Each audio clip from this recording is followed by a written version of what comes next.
remember the sound of the clock in the boardroom that morning, sharp, deliberate echoing off the marble walls, as if time itself was mocking me. The tick between Lana's words felt like the longest pause of my life. "Your services are no longer required," she said, her tone flat, rehearsed, practiced. There was something triumphant, hidden beneath the coolness of her voice. "Clear your office by tomorrow. Bye." For a moment I thought I misheard her. The world blurred around the edges. The mahogany table, the faces of our board members, the glint of the morning light on the polished floor. Everything except my sister's smile. That smile I had known since childhood, the one she wore every time she got what she wanted and what I lost. I forced my voice to remain steady. "Is that all?" "Yes, Valerie."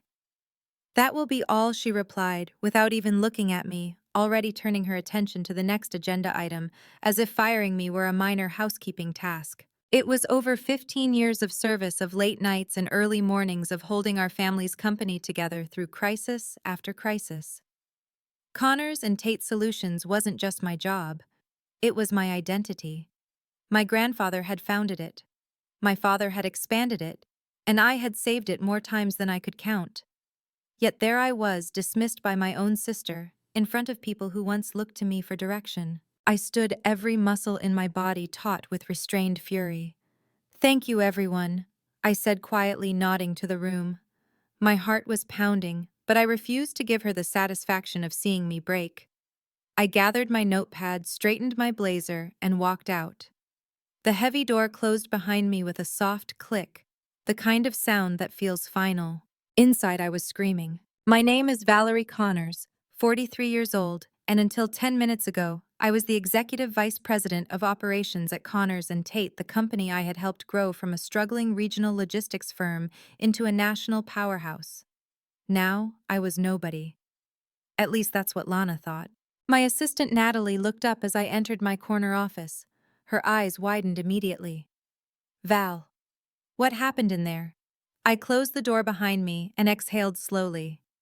"Lana fired me, effective immediately. I have until tomorrow to clear out." "She can't do that," Natalie gasped.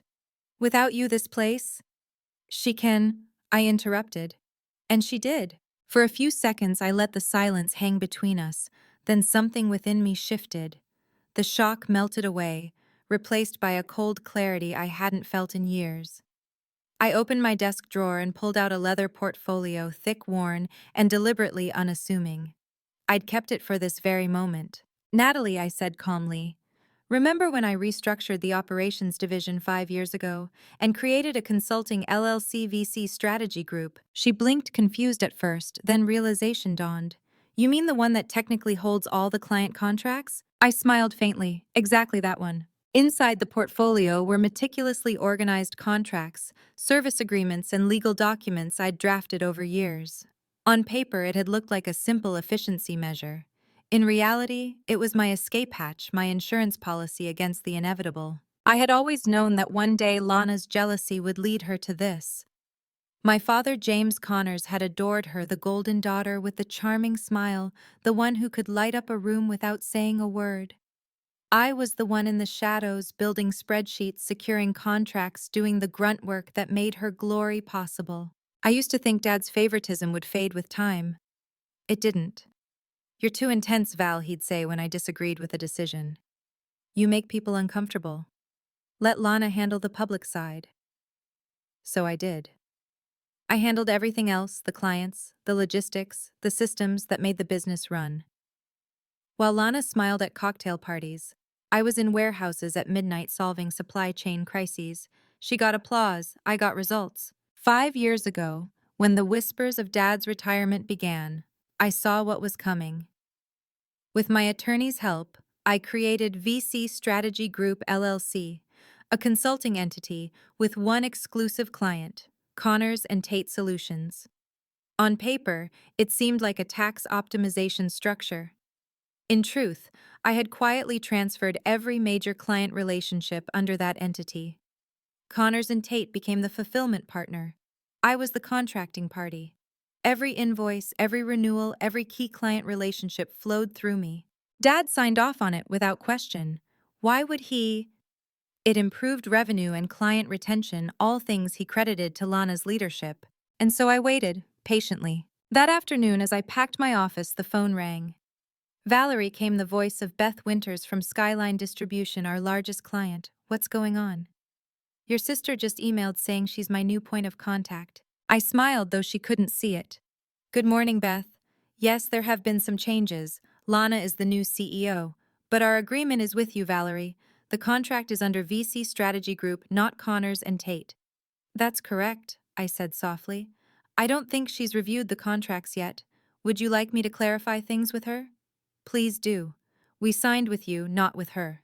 By noon, I had received 4 more similar calls. Every major client said the same thing: they were staying with me, not Lana. At 8:30 a.m. the next day, my phone lit up with her name. I let it ring twice before answering. Where are the client files? She demanded, her voice tight. And why is Beth saying she won't work with us anymore? The files are in the shared drive, I said evenly. As for Beth, she's exercising her contractual rights. What contractual rights? Check the headers of the contracts. Lana, VC Strategy Group, is the primary service provider. Connors and Tate is the fulfillment partner. The clients work with me, not the family brand. The silence that followed was delicious. Then, through clenched teeth, she hissed, "You can't do this." I already did, I replied. 5 years ago. With Dad's approval, the board signed off too. This is sabotage. No, I said, allowing a small laugh. This is business. You wanted to be CEO. Congratulations. Now run your company without the clients. When the call ended, Natalie appeared at my door holding a box of her own. I quit, she said simply. Told HR I'm joining VC Strategy Group effective immediately. That was the moment it hit me. This wasn't just revenge. This was rebirth. That night, I sat at my dining table surrounded by open laptops, contract folders, and takeout boxes. My phone buzzed non-stop with supportive messages from clients and employees ready to jump ship. By midnight, 14 major accounts representing 80% of Connors and Tate's revenue had signed letters of intent to continue with me. And when Lana tried to call again, I let it go to voicemail. She had made her move. Now it was my turn. The morning after that sleepless night, I stood before a whiteboard in my living room, a cup of black coffee trembling slightly in my hand. The board was covered in scribbles: client names, fulfillment centers, warehouse contracts, emergency funding lines. I was no longer just Valerie Connors' former executive. I was the founder of a company that had to exist immediately. I didn't have the luxury of time to wallow in betrayal. Clients were calling, shipments were scheduled, deadlines were real. I couldn't afford to be sentimental. But still, somewhere deep inside, the ache was impossible to ignore, the ache of knowing that my own blood had forced me into this position. By sunrise, Natalie arrived at my house with 2 laptops and 3 boxes of files. I called Jordan, she said, dropping her bag on the floor. Half the operations team is ready to walk. They just need your word. My pulse quickened. And the other half? Waiting to see if Lana actually knows what she's doing. We both laughed, a tired, bitter sound. I spent the entire day on the phone, calling clients, negotiating temporary warehouse space, reassigning project managers. Every call felt like another piece of armor being strapped into place. I was terrified, but underneath that fear was adrenaline, the kind that comes from finally taking control of your own destiny. That evening, as the sun dipped behind the skyline of Nashville, my dining table had transformed into a war room. There were printed contract spreadsheets and a growing pile of signed agreements bearing my new company's letterhead: VC Strategy Group, Full Service Logistics Solutions. Then came the text from Jordan. Heard what happened? Lana's freaking out. Half the ops team is ready to quit. You hiring? I smiled. Always, I typed back, send me the names. Minutes later, another notification. This time from Lana. Emergency board meeting tomorrow, 8 a.m. Your presence is required. Required. The same woman who had fired me 48 hours ago was now demanding I attend her emergency meeting. I laughed out loud, startling Natalie. She must have just realized what the contracts actually say, I said. Before bed, I received a call from my attorney, Grace Levinson. She was calm as always, her voice measured but edged with quiet satisfaction. Valerie, I've reviewed the documents. You're solid. Every contract was properly executed, reviewed, and approved by the board. Lana can scream all she wants, but she can't undo it without breaching multiple clauses. So I'm protected, legally ironclad. But emotionally, I'd brace yourself. Your sister's not done yet. That night, I dreamt of my father. He was standing in the boardroom, his hands folded, that same disappointed look on his face that had haunted me since childhood. Why couldn't you just support your sister Val? I woke up shaking. The next morning, my phone buzzed with a message from Grace. Board meeting started. I'll represent you. I exhaled. Thank you, I texted back. Call me after. Instead of going to Connors and Tate, I drove to a small co-working office I had rented overnight. Just 2 rooms, 1 printer and a coffee machine that sounded like it was on life support. But it was mine. When Jordan and Natalie arrived, both carrying laptops and coffee, we started what would be the first meeting of VC Strategy Group. 8 people joined that day. 8 people who believed in me more than my own family ever had. We have the clients and the expertise, I told them, but not the infrastructure. Not yet. We'll build as we go. It won't be perfect and it won't be easy. But this is ours. Everything we create from today forward belongs to us, not to a boardroom of people who see us as replaceable. They nodded, determination replacing uncertainty. For the first time in days, I felt something like hope. Midway through that first meeting, Grace called. I put her on speaker. The board meeting just ended, she began, her tone almost amused. It was intense. Tell me, I said, motioning for everyone to listen. Lana tried to argue that your LLC was a breach of fiduciary duty. She demanded the board pursue legal action. I could practically see Lana's red face as Grace continued. But 2 board members, Thomas Yates and Ruth Graham, shut her down. They reminded her that they approved the contracts themselves and praised your results over the last 5 years. No lawsuit. The room erupted in quiet cheers. My shoulders relaxed for the first time since the firing. But Grace added they did make a counteroffer. They want to bring VC Strategy Group in as a permanent contractor, 5-year agreement, guaranteed minimum revenue, performance bonuses. I laughed softly. Let me guess. They fire me, then hire my company? Essentially, yes, Grace said. The offer's generous, Valerie. They're desperate. You've got all their clients. I looked around the room at Natalie, at Jordan, at the faces of people who had taken a risk to follow me. Tell them I'll review it, I said. But we move forward with our own clients first. When I hung up, Natalie grinned. So, we're officially in business, I nodded. We're more than in business. We're winning. Later that afternoon, a courier arrived with an envelope. Inside was the board's formal offer and a handwritten note from my father. You've outplayed us all. I should have made you CEO years ago. For a moment, I couldn't breathe. The words blurred. After all the years of being overlooked, of being told I was too cold, too ambitious, too much, he finally saw me. But only because I had forced him to. As I set the note down, another message came through from Lana. This isn't over. Of course it wasn't, but this time I wasn't afraid. The next few weeks blurred into a haze of long hours and chaos. We worked 14-hour days, balancing old clients and new opportunities. There were moments I thought I'd collapse, when systems crashed, when warehouse shipments got delayed, when our small team seemed stretched to breaking. But every night as I locked up that tiny office, I felt something I'd never felt before: freedom. 3 weeks later, Grace called again. I've read your counterproposal, she said. It's bold, Val. Double their offer plus 5% equity. 5% gives me a seat at the table, I replied. Not control, just a voice. She sighed. It's aggressive. They'll see it as emotional. Good, I said. It is emotional. That night, after Grace revised the numbers, I sat alone by my window, watching the Nashville skyline shimmer in the distance. I thought about Lana, her smooth confidence, her ability to charm our father, her effortless way of getting what she wanted.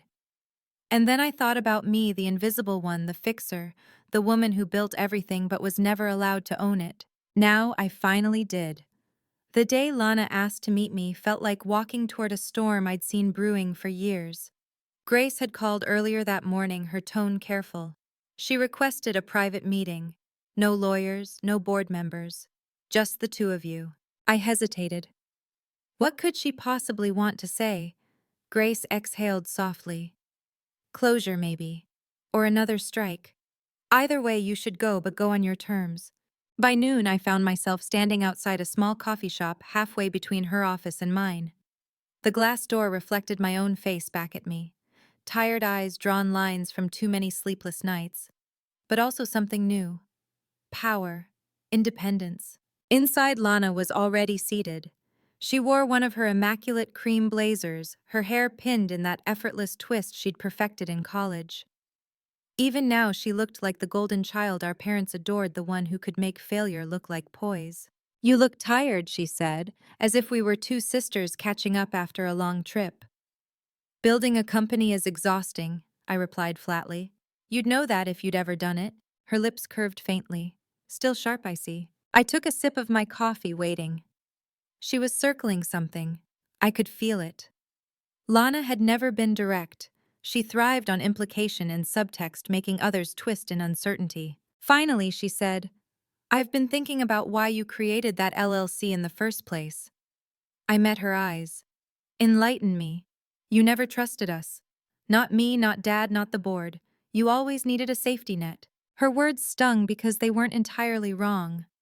I set my cup down slowly. "Trust has to be earned, Lana. Dad spent decades overlooking me. You spent just as long taking credit for my work. What exactly was I supposed to trust?" "We're family," she said, her voice rising slightly, as if that single word should erase everything. "Family businesses fail," I said quietly, "because people confuse loyalty with competence." Her eyes narrowed. "Dad made me CEO because he believed in me, because he saw leadership in me." I tilted my head. "No, Lana. He made you CEO because you looked like what he thought a leader should look like. Confident, polished, marketable. But leadership isn't a mirror, it's a responsibility." She laughed softly, a brittle sound. "You always think you're the martyr, don't you? The brilliant sister nobody understood." "I don't think I'm misunderstood," I said. "I just stopped waiting to be approved." For a moment, silence stretched between us, thick, raw, uncomfortable. The clatter of cups around us faded, replaced by the quiet hum of old wounds reopening. "You want to know why Dad made me CEO instead of you?" she said finally. "Go ahead." "Because you're ruthless, Val. You'd burn down everything just to prove you could rebuild it better. And this," she gestured vaguely toward the window toward my new company, "this proves it." Her accusation hit harder than I expected, maybe because part of me feared she was right. Had I gone too far?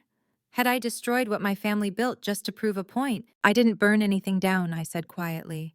"You lit the match when you fired me. I just refused to stand in the flames." Her eyes glistened for a brief second before she looked away. I realized with a pang of something almost like pity that she wasn't angry anymore, she was scared. So she said, her voice lower now, almost fragile, "What happens next?" I didn't have an answer. For the first time in years, I wasn't playing defense. I was free. 3 months later, I stood in the gleaming lobby of Covenir Defense, my newest and largest client.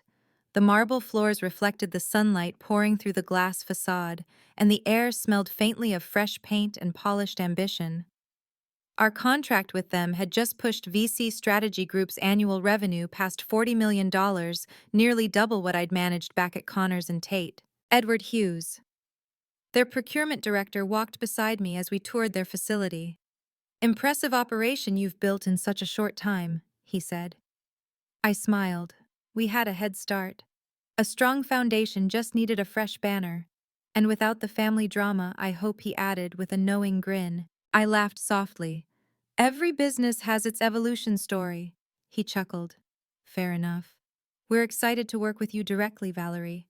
Your reputation for hands-on management is exactly what we need." As I drove back to our new permanent office, a renovated warehouse in East Nashville, I let the words sink in. My reputation, my company, my name. 6 months ago, I'd been escorted out of a boardroom by security. Now I was leading a thriving logistics firm with 23 employees, multiple regional hubs, and a waiting list of clients. When I arrived, Jordan was already waiting by the door, his grin impossible to contain. "The board accepted our counter-proposal," he said before I could even greet him. "Connors and Tate officially signed a 3-year partnership. We're their primary logistics provider." I froze, the weight of it settling over me. "So," Lana agreed, He nodded. She fought it, but the board gave her an ultimatum: accept or resign. She chose to stay. For a moment, I felt an unexpected pang of sadness. Not victory, not gloating satisfaction, just sadness. Because I knew what that cost her. She won't forgive me, I murmured. Jordan tilted his head. Do you care? I wanted to say no, but the truth was more complicated. I care, I said softly. But not enough to give up what we've built. We walked through the open office space, our team bustling with energy. Exposed brick walls, glass conference rooms named after our first clients, the hum of computers and laughter echoing off metal beams. It wasn't sleek or perfect, but it was alive. It was ours. That night, after everyone left, I stayed behind. I wandered to the rooftop deck we'd converted into a small break area and leaned against the railing, watching the city lights flicker.